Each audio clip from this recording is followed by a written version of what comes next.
Hey guys, it's Alex here, and today we're going to be doing a book talk review, non-spoiler review on Christina Henry's Alice. First of all, I want to start off by saying that I rated Alice 5 stars on Goodreads. If you want to go and read my review, that would be cool. I'm LexReads on Goodreads, and it's always linked down below.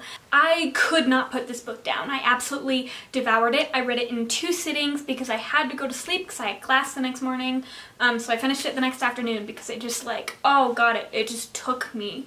That being said, this story is hella dark. It is one of the darkest books I've ever read. Christina herself considers it horror. I didn't know it was horror going into it. I didn't necessarily feel horror when I was reading it, but I understand why she thinks so and why a lot of people think so. It has some content that could be triggering or disturbing to some readers. There are a graphic description of corpses. There is some slightly less graphic but still graphic enough to be uncomfortable descriptions of rape and assault is a topic covered frequently in the book.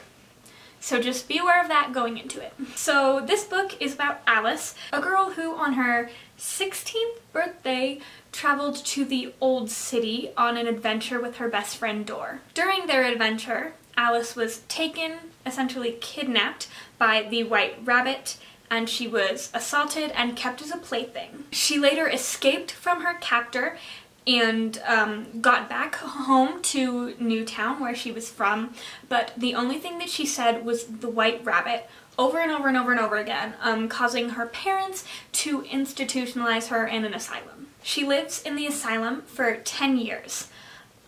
She has forgotten all of the facts pretty much about her time in Old Town. She remembers the before and she remembers the after, but she doesn't remember the during. All she can remember is a man with long ears that she refers to as the White Rabbit. While in the asylum, she makes friends with the man in the room next to her, and they talk through a mouse hole in the floor. His name is Hatcher. He's the Mad Hatter. He talks of a mysterious thing in the basement called the Jabberwocky and about how it is bloodthirsty and wants to escape, and he's deeply afraid of it. One day there's a fire. One night, actually, there's a fire, and Hatcher and Alice escape to Old Town. And from there, Alice and Hatcher go on an adventure to reclaim their memories and slay the Jabberwocky. Each turn in this book seems darker than the one before. There are mob bosses that control the city. We've got Cheshire, the Walrus, the Caterpillar, the Carpenter, and the Rabbit. The White Rabbit. I'm sorry. There's also a fantasy magical element. There are magicians in the city. Almost all of the mob bosses are magicians. And so there is that fun, magical, mystical element to the story as well. The world is beautifully written and plot-driven, and I just couldn't get enough of it. I would like to read you guys 2 of my favorite quotes from the book, because I think they exemplify the book well. I have to find them. Oh no, give me a second. Give me a second. The first quote that I absolutely love is, "If you go chasing your freedom, your fate will only follow you there and force you back." And the other one that I really, really love is, "You're only a mouse if you let them make you one." I want to talk to you guys a little bit about what Christina Henry thinks about the book, because it changed my perspective a lot. So some of the topics of the book came about after she read a book that was about international tourism, and there was a section about sex tourism in Cambodia and how families will sell their daughters into essentially sex slavery, and then people will, liberate the girls and rescue them and bring them back to their families, and their families will sell them again. And that doesn't happen in the book, but she was inspired by the thought of how can there be a place where someone is of so little value that their only value is how much money that they can provide by being sold. And so she said that this had her thinking of, more specifically, if you've read the book, which you probably haven't, but if you do, that inspired the Caterpillar and his entire thing.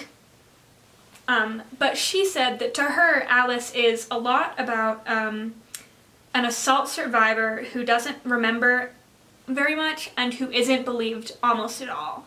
like, honestly, it's soul crushing, right? To have something that traumatic happen to you and then for you to go back and have no one believe you, and especially if you can't remember it very well, like, it's this horrifying thing.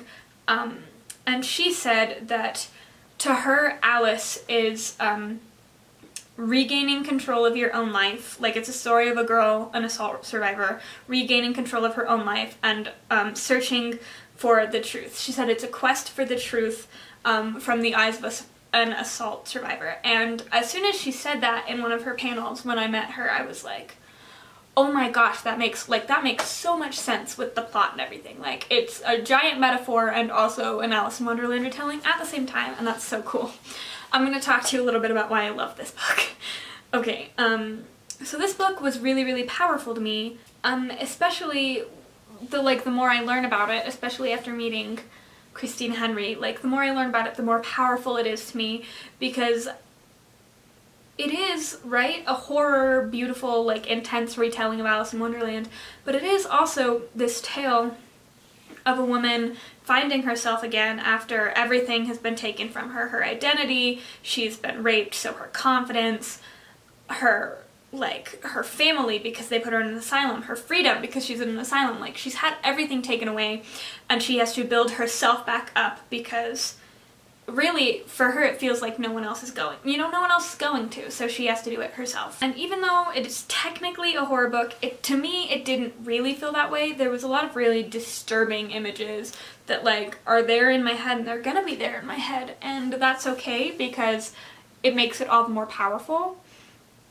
And it tackles some really, really painful things, and I think Christina did it really tactfully.